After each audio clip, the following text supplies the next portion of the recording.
How are you? I gotta move this. It's skinnier than me. Have it out in front. Jesus. Oh, I haven't done this in a while. Okay, here we go. So there comes a point in your life, and all of you know this is true, when you have to decide if you're actually smarter than one of your parents. Right? You might be older, you might be 70, and they're long gone, and you go, you know what? They were dumb. You know, whatever. But for my father and me, it happened when I was about 11 years old. Well, whether they're dumb or smart, you have to decide, because you don't really know as a kid, right? You're like, I don't know, are my parents stupid? Not really sure. Am I stupid? So I grew up outside of West Point, United States Military Academy. Does that ring a bell? Anyone? Okay, a little town called Highland Falls. Our family owned a store 100 yards from the gate of West Point. And we sold many things in a little store, but one of the things we especially sold was West Point souvenirs. And the biggest time to sell souvenirs was during Army football games. Army used to have a really good football team many years ago. So my dad, being my dad and a salesman, would get one of us together. Now at the same time, we were talking about school, this particular year was the same time that my Catholic school had to sell candy bars. Do you remember that? Anyone? Does anyone else?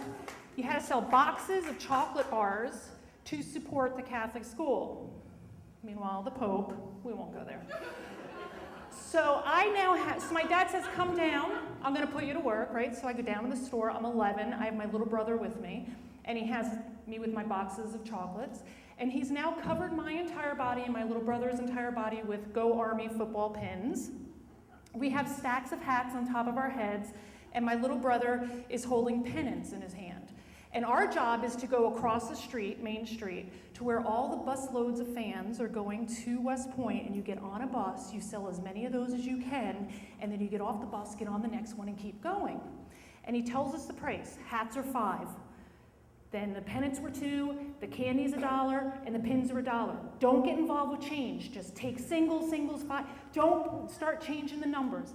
And as he's doing this, he's writing a sign. And I'm like, what's the sign for? And I'm a little shaky because I'm young, haven't done this yet. Other siblings have already been through this. And he writes on the sign a little something, I don't know, I'm panicked. And he puts the sign around my neck, and I look and it says, help support my school. And it's SCOOL. And I am like,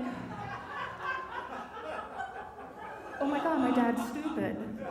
Because in my little 11, that's the only thing that would make sense, right? Because he can't spell school, he doesn't get there's an, and of course I want to go, there's an H in that, but I'm petrified because I don't want to, I don't want to call out my dad, right? You don't want to do it, right?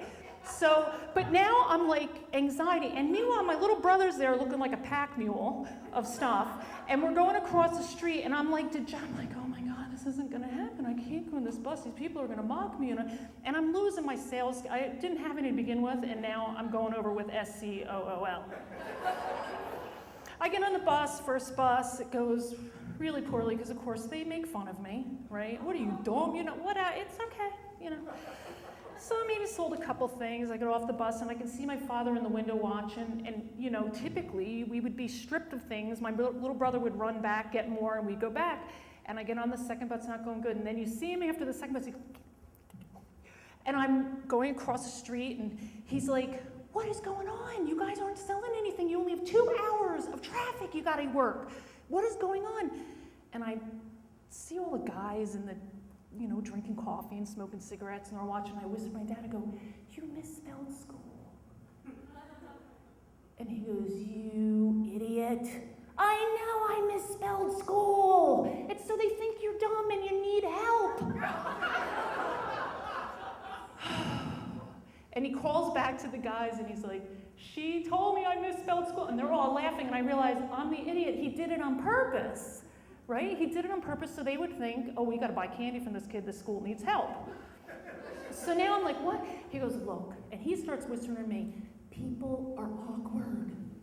They need help. They're not going to just open up their pocket and give you money. You got to give them a little inch away.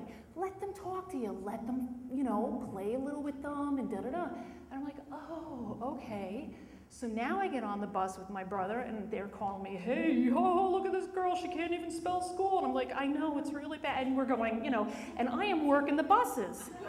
I mean, we are selling stuff left and right. I mean, but once I warmed up, my little brother is running over. I'm stuffing stuff into the pockets, money left and right. And I'm like, this is awesome. He's totally right. My dad's so smart. I was just like flabbergasted, and it felt really good to be making, some dough. So then I get done, and I come over, and he goes, how'd it go? I go, I sold all of the chocolate, all of the hats, everything. We did great, and on the way home, we have a little pickup truck, and he would throw all the kids in the back, but he let me sit up front. And on the way home, he said, I want to tell you something, because he was Catholic, let's be real. He goes, I didn't know I misspelled school. I know how to spell school, but I didn't know I misspelled it. I just was in a rush, and that's why. But I wanted to teach you that you got to make an opportunity out of everything. You got to, do the best you can with what you have in front of you. And I was like, you love, and I go, well, you know what, Dad? I'm really glad you feel that way, because I jacked up all the prices and I kept the extra cash.